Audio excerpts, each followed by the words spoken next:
Hey, this is Ben from Endseeker, and you're listening to the Dan Chan Show.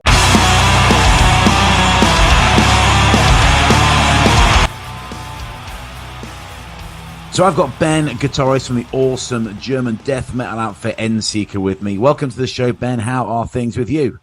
Oh, thanks for having me. Everything's great. The album is coming nearer and nearer, and we're super excited. Well, that's what I'm going to go straight into now, because in a few weeks' time, a day after my birthday on the 26th, the 27th, you're releasing a brand new album, Global Warming. How excited are you to be getting this out to the masses?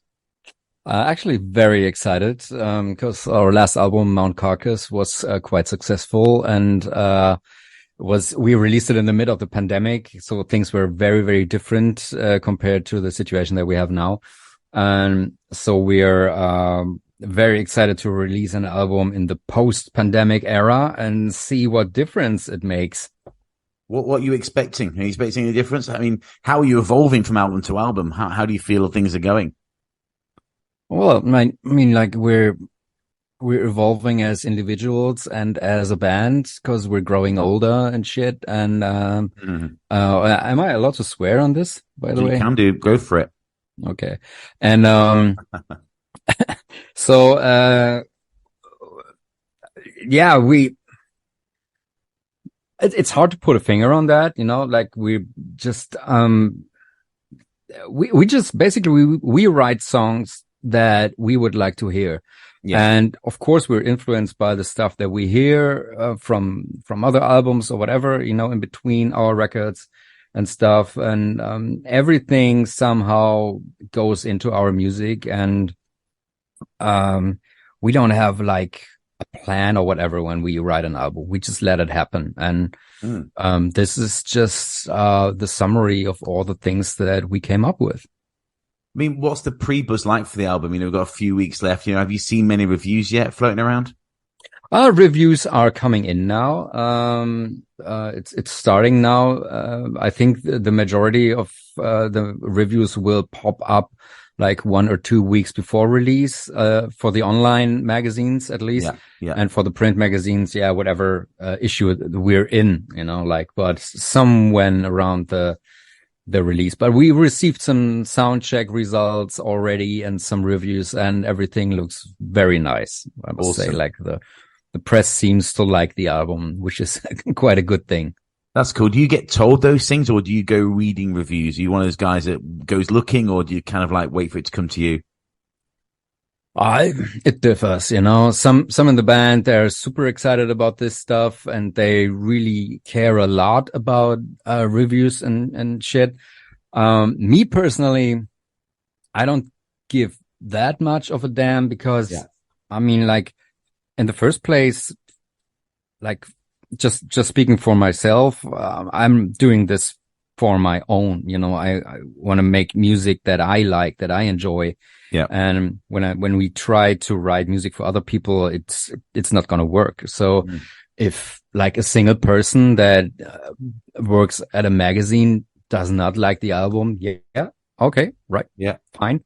But this won't change the way that I write my songs. You know? You've got faith in your music because it is bloody awesome. You're right. What you say, you know, it's our art. You know, it's what you want to hear. It's also what we want to hear. It's what I want to hear as well. So that's really awesome. So how long has this album been ready for? Has it been waiting for a while to be released? Was it written in COVID times, or has it been a quick process? I think we started writing the first songs like almost like 1.5 years ago, I'd say. And we started very slowly with 2 songs, and then had small writing sessions here and there, but we were kind of touring a little bit. So, and while we're touring, it's hard to focus on songwriting, because I mean, like, when you're not 25 anymore, it's hard to remember all this shit, you know, like all the riffs and whatever. And then you need to stay in shape for the live shows, and writing new stuff at the same time. That's pretty challenging when you have like a full-time job and a family and all this stuff. Of course. So at a certain point we decided, okay, let's take a break, which was in October last year. So we had like around half a year or whatever to just focus on the songwriting without any distraction from live shows and tours. And that's where we did like a big chunk of the album, because we started to making proper pre-productions during the writing process of Mount Carcass. And that helps a lot. So we have like demos that are really, really well worked out. And when we go into studio, we just have to recreate it. And that saves a lot of time and a lot of energy. And you can focus really on the quality of your performance. I mean, that leads me perfectly into what is the writing and recording process like for the band? Is it a traditional path or contemporary? You know, do you get into a studio and get your heads down like that, or do you write remotely and bring things together over email, etc.? Yeah, the latter one. Like we're writing at home, and then we send demos back and forth and working on that. And at some point we meet in the rehearsal space and try to work on the real drums, not the programmed drums, and arranged stuff. And when like the instrumental parts are worked out to a certain degree, we start with the vocal pre-production. So we're writing lyrics, and Lenny is coming over to my place and sings some demo vocals. So we get like a proper mix, and then we check if we need to rearrange something to make it better fit with the vocals and stuff. Yeah. So, and when we are about to go into studio, we're like super set with everything. We just go in there and we know exactly what we want to do and what we want to play, and don't waste any time, because time is money in the studio. Yeah, exactly. Don't we all know that? And are you all from the Hamburg area? Is it easy for you to get together? Yeah. We're all living in or close to Hamburg, so that's pretty easy. On a normal basis, we rehearse once a week. Yeah. So lyrically, what is the lyrical themes, you know, on the album? You know, how do you approach the records with, and specifically on this one, what lyrically is running through it? We always have a wide range of lyrics. We're not that typical death metal band that only writes about, I don't know, zombies or mass murderers or whatever. We have a ton of stuff. So, for instance, the first single, Violence is Gold, is obviously a song about physical violence. Yeah. Which is, part of the human nature. And, it's in every one of us, and everyone is capable of using that, in a certain situation. And it has some aesthetic to it, like either in sports competition or in a real life conflict situation. It's a very raw and very, very, I don't know, ancient kind of thing. Yeah.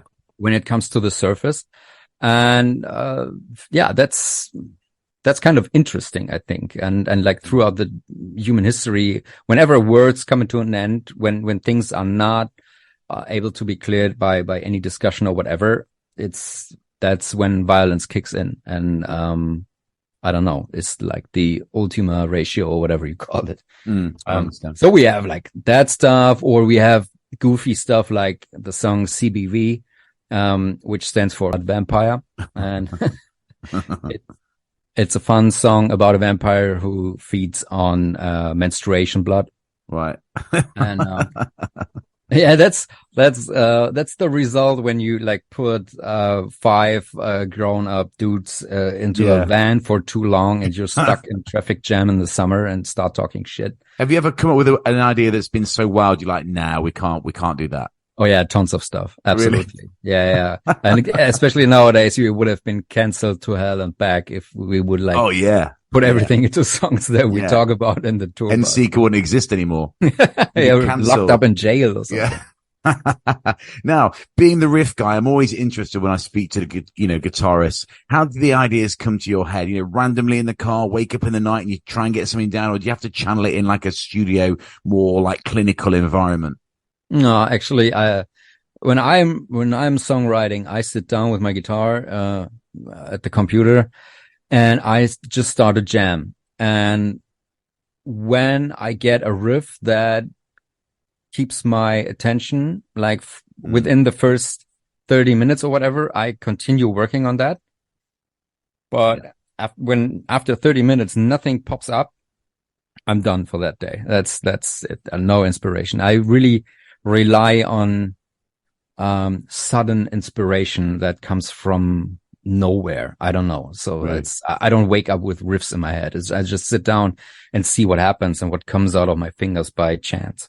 Now, I'm a drummer, and I'm always hugely respectful of guitarists. That whole death metal tone, the tone that you succeed on all your records, is that a difficult thing to achieve, to get that tone, or is it just a standard thing? Well, we started pretty basic. So like, the old school, Swedish death metal, icons, back in the late 90s, early 80s, late 80s, early 90s, like Entombed, Dismember, whatever. So just an Boss HM2 pedal in front of whatever amp and crank that shit. That's how we started out. But over the years, we also evolved tone wise, and we experimented with different pedals that like kind of cloned this Swedish sound, but make it a little different. And at this point, for this record and Mount Carcass as well, we are using the Grindstein pedal, which is like, it has that HM2 sound in it, but it can do much more. And that's how we get our, pretty evil, but still tonal and kind of transparent guitar sound that I think is quite a benefit, because you can hear better what we're actually playing. I mean, these days there's so many plugins, there's so much technology. Do you sometimes feel, and it's not like that for a drummer who plays an acoustic kit, I know you get like triggers and stuff, but do you ever feel like a little bit overwhelmed with how much stuff you can keep adding and taking away and stuff? Well, yeah, when we play with other bands who use like a shitload of technology on stage, I sometimes think, man, you really need all this stuff. You know, this is, and there's so many complicated. I don't know, and so much can go wrong. Like we played a show a few weeks ago, and one of the bands who were playing with us, they had like, I don't know, they had overdubs or backings or whatever running from tape and this and that and Kemper amps and whatever. And half of the show, the shit wasn't working. You couldn't hear the guitars, or the backings were gone and stuff. So, and they were pretty desperate to rescue the show. But, you know, it's like, man, I don't know. That would stress me out. And I'm not a big fan of that, but we don't need that. So we're basic. We go onto the stage with our pedal boards and amps. We plug it in, and that's it. And it works. Yeah. So let's go back a bit, if you don't mind. When did you first pick up the guitar, and what made you want to do that in the first place? Metallica. James Hetfield made me pick up the guitar, actually. Yeah. And I think I was, when I started playing, I was like 11 or something. So which album were you on then? I discovered Metallica before. I think when I got my first Metallica tape when I was like 8 or 9 or whatever from an older cousin. I was absolutely blown away by it, and I loved it. And then I started to build like fake guitars, you know, from pieces of wood that I found in the basement and shit. You know, it's just something to pose in front of the mirror. And I always thought, I want to be a rock star. And when I turned 11, I took guitar lessons, classical guitar, for 2 or 3 years or something. And then I bought like first electric guitar, which was a BC Rich Iron Bird. Nice. Fuck's sake. It's still hanging on my wall. Good. And then I started playing Metallica records like crazy. Yeah, and I don't know, a few years later, I got my first band, and the rest is history. And how did you get progressively heavier from, say, the thrash sound to where you are now? Because I can see this picture that I'm looking at now on the screen. I believe that's in Stockholm, right? Yeah. Cause, I also work for Metal Blade Records, our label. I'm a video content creator, and I'm employed by Metal Blade. And this picture is taken when we went to Stockholm to visit 2 of our bands, Sorcerer and Leak. Yeah. And Leek took us to this famous graveyard in Stockholm where this cross is. And of course, you have to take of course you do. A picture in front of the Entombed. I've done the same. Yeah, everybody does. There's quite a lot of people like hanging around there waiting for the cross to be free to take a picture. It's awesome. And Leek are a great band as well, aren't they? They're great guys. Absolutely. And great guys. They're really great dudes. And I love their records. It's awesome. Yeah, we tried to tour with them, but it didn't, like, pandemic fucked us up. Oh, God, typical. And I'm actually speaking to Sorcerer next week, actually. So they're super fine dudes. Who are you talking to? I'm not sure who I'm speaking to, but one of them, obviously. But they're all great. They're all great. I love those guys. Now, let's fast forward to current day. I mean, how did the band get together? Tell me all about that. You know, how you got together with a group of guys from Hamburg, or were you from elsewhere and everyone came together? How did it come together? Well, I think loosely, all of us knew each other somehow because we were all part of the local metal scene. But I didn't have to do much with them except for Eggert, our bass player. I played with him in a different band before, and they all were already a band when I joined. I was the last guy joining. Right. Okay. So they had like the first, the songs for the first EP were already done. It was all ready, and they were looking for a second guitarist. And Eggert called me up and he was like, "Hey man, I got a new band and we need a second guitarist." And I was like, "Nah, thanks. I don't want another band," cause I was quite frustrated about my former band, which didn't get anywhere. Nobody wanted to hear it and was all frustrating, playing empty clubs and shit. So I was quite done with that. And he was like, "Come on, give it a try." And I was like, "Nah, but can you send me some demos and maybe I know someone who might be interested." And he sent me the songs from the first EP and I was like, holy fuck, this is amazing. I have to do this. So I called him back and said, "Okay, I'm in. So when do I have to audition?" He was, "Yeah, you can come over next week and we check you out." And that's it. And that's how I got into the band. The rest is history. You never looked back since? Of course, we from time to time we do look back, and I think what a crazy ride it was actually, because even though that I really loved the songs and I thought that's something special, I never thought that it would come to a point where it's at now. Cause, I don't know. We played some crazy cool shows and some pretty big ass festivals that I never thought I would play. And, that's, I don't know. We achieved quite something, but, of course we're still hungry. We want to see how far old dudes like us can get, Awesome. So you just mentioned it show wise. I see you got some shows in your own country lined up of Germany. What's happening for the rest of Europe and the rest of the year and to, the cycle of this album? Well, this year there's not too much going on. Like we're going on a release tour in about 2 weeks. But that's only covering Germany. We're working on more European shows for next year.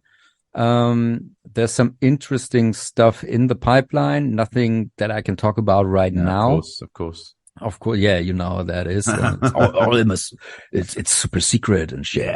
Yeah. And, what we really would love to do is play a European tour with a bigger band, opening up for something bigger, that can really drag us around and, get us some people into the club. And so we can get the chance to show the rest of Europe what kind of a live band we are. Because, that's the most fun part about this whole thing. And, we really would love to do this. And we wanted to do this for quite a while, but, then again, COVID and shit. I mean, are you are you a studio or stage guy? Both? You can't have both. Which one do you prefer the most? Stage. Is that what you're there for? Yeah. Absolutely. I love to be on a stage. And I love everything about it. I love the posing and I love the sweat and I love the people and I love hanging out at the merch booth afwenafterwards and some stuff. Awesome German beer afterwards. I don't drink actually. Oh, I love German beer. I'll tell you, I like German beer. It's my favorite. Back when I was drinking, I loved, the Bavarian beer, especially. Yeah. That was great, that's a good one. That's a good one. So you've done your fair share of shows and festivals and appearances since your, 2014 inception. You must have a funny story you can share with me and the listeners. A funny what? A festival story, or was Yeah, a that? festival, a funny gig story, a tour story. There must be something funny in all those years.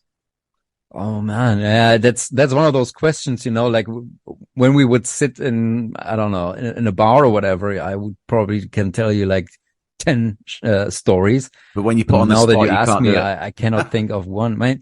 I mean, we had some like funny stuff is always when something goes wrong or whatever. I remember we had this horrible show in, I don't know where it was, Braunschweig or whatever, and the bass amp wasn't working. We were like headlining this I don't know, this punk festival or whatever it was, and it was super late already because there was a huge delay, and we were supposed to go on as headliners. Half of the audience was already gone because the last train already left and shit, and the fucking bass amp didn't work. And we tried to make it work for, I don't know, half an hour or something.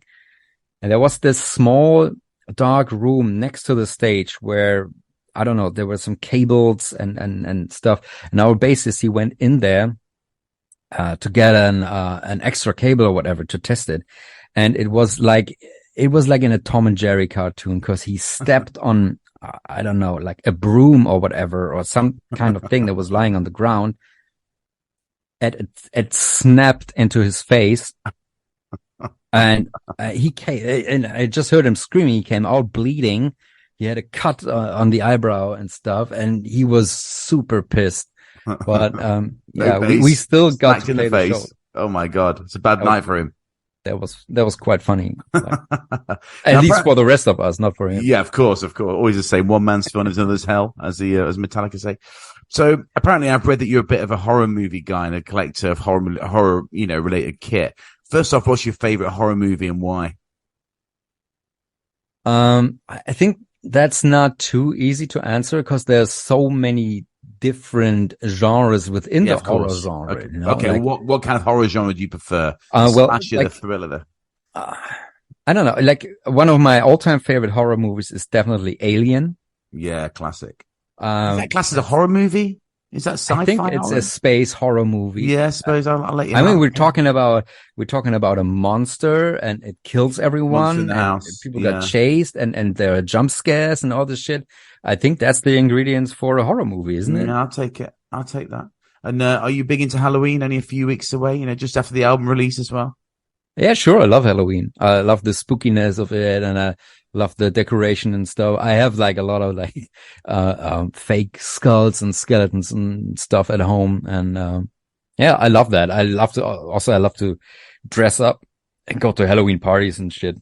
Sounds like it's always Halloween in Ben's house, though, right? In your studio. Oh, well, the man cave that I'm sitting in right now, it looks a little bit like constant Halloween. Yeah. Awesome. Now, you said you're a content producer, you're a video producer. How much of that creeps into the band? I mean, I imagine everything, right? You work for Metal, you do content for Metal Blade, right? And you're obviously going to be doing it for the band. So, right. You are, great guitarist. You've got the look, you got the extra skills to come to the band. You're the ideal guy to be in a band with. Thanks, man. So, tell me more about the content side, the video side of it. Oh, well, I do this for a very long time. I think before I started working for Metal Blade, I was self-employed for, I don't know, about 15 years or something. And I did content production for all sorts of record labels. But that was not too much metal back then, mostly like, major stuff like Warner Music, Universal, stuff like that. Awesome. And, so when I joined the band, of course, I did most of our music videos and basically all of our video content because, I mean, it was my job. So I knew how to do it, and I would be stupid if I don't do it for my own band, Mm-hmm. So when we started, we had, okay, music videos like straight away, which was kind of cool. And, over the years, we tried some different stuff and whatever. We also did music videos with other people, like the next video, which will come out next week. Yeah. It's done by different people. Cause I don't want to do everything on my own. It's a lot of work, and it's kind of stressful. Also, when it's nice to shoot a music video and don't be behind the camera as well. That's quite cool. I enjoy that, but it helps a lot, like all the, all the social media assets that we're using, everything that's video related, that comes from me. So that's, Awesome. it helps a lot. Yeah. Sure. So what's on the Endseeker bucket list that you haven't yet achieved? What do you want to do? You said a European tour, so there's one thing. The European tour is definitely one thing. I would love to play US. Mm-hmm. I would love to play in Asia, actually. Mm. I was touring Asia as a tour manager once, and that was amazing. I would love to do that with my own band. That's cool. Yeah. South America would be cool, I think. Mm-hmm. Any festivals? Well, yeah, of course. I mean, like stuff like the first thing that pops up is Hellfest. Awesome. Although I think, I don't know if it would be cool for the name dropping, but I don't know how cool it really would be to play there, because we would be like the smallest band on the smallest stage on Sunday morning. Yeah, right. At 12 o'clock or whatever. So, you know how it goes. No. But like realistically, I would love to play Copenhagen in Denmark. It's one of the best festivals I've ever went to. It's fucking awesome. Mm-hmm. I would like to play 70,000 tons of metal just because cruising the Caribbean while it's fucking cold in Europe sounds pretty attractive. Oh, I know. Definitely. Now, a couple more questions. Oh, you carry on. Anybody else? I think that's about it. Quite cool. Awesome. So a couple more questions left. This is always a tough one. I always ask people this. Tell me the track that sums Endseeker up the best, and I'm going to play it next. Something from your back catalogue, not necessarily something you've released up to now, not necessarily from your new album, because I haven't got that to play right now. So anything you've released up to now, what do you want me to play next and why? I hope the other guys don't beat me up for that, because it's just my own choice. Good. Yeah. But I think, Merciless Tide from Mount Carcass, that's probably, a song that really catches our vibe. Yeah. And also, I want you to give me one of your favorite metal tracks. I'm going to play straight after that as well. Just something top of your head. You might have heard it in the last few days. Broken from Pantera. Cool, doing that. And just out of interest, what do you think is the best riff of all time? Maybe a few just in your head. You've been a guitarist. What do you listen to and think, oh my God, how did he do that? That's so clever and so simple, or just so beautifully brilliant. What gets your stink face going? Oh man, I'm a huge Pantera fan. So yeah, a lot of Pantera riffs are just too good to be true. Mm-hmm. What's your opinion on Pantera at the moment doing their thing? Are you for it or against it? I'm for it. I've seen them play in Hamburg, and it was fucking amazing. I absolutely enjoyed it. It was great. I mean, yeah, Zach plays differently, but whatever. I mean, last time I saw the original Pantera playing live, they were all so fucked up. They didn't play half as good as like the tribute band now does. That was sick. But yeah, I like it. I mean, that's the closest that we ever get to Pantera again, because half of the band is dead. Yeah. So I take it. Exactly. I enjoyed it. And Ben, thank you very much for the chat. I really appreciate you joining me on the show tonight. Good luck with the release, and I hope to see you at a show in the future. Thank you very much. Hope to see you, man.